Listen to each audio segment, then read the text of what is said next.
Back to you guys.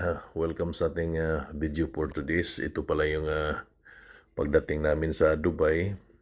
Niritso muna kami sa hotel gawa ng yung barko is parating pa lang dito sa Jebel Ali, Dubai. So pinatulog muna kami rito sa Omega Hotel dito sa may Jebel Ali. So I would like to shout out my good company na nilagay kami sa safety na lugar at maayos yung pagkain. So shout out pala sa ating mahal na company. So napakasimple lang hotel guys. Ang importante nito, komportable ka and maayos yung kanilang serbisyo. Lalo na yung tulugan natin. So ito na yung papasok doon sa ating kwarto kasi nandun ako sa fourth floor nakalagay. So apat kami ng kasama ko. Tig-isa kaming kwarto. So ito na yung kwarto natin guys. May maliit na sala. Pero napaka-komportable siya. Oh. Ayun. Hindi mo naman kayang anuhin to lahat dahil napakalawak. Pang pamilya itong size na ito. Pero enjoy. Mas maganda para sa akin to guys.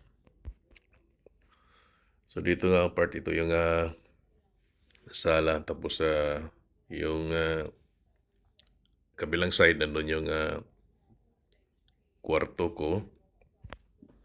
May sariling CR at dito sa may malapit sa pintuan may isa pang CR. So ang luwang niya.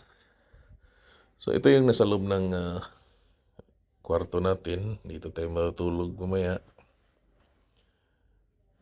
Naimiss ko tuloy yung pamilya kong makasama.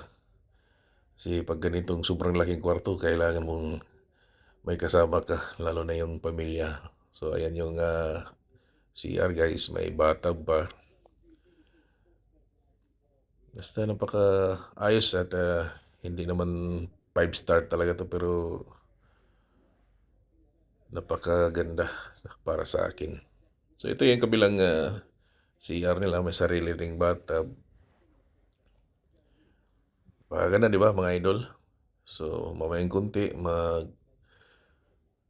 tayo bago magpahinga kasi sa layo ng biyahe namin mula Manila to Dubai. Madaling araw pa kami umalis mula sa bahay papuntang Terminal 3.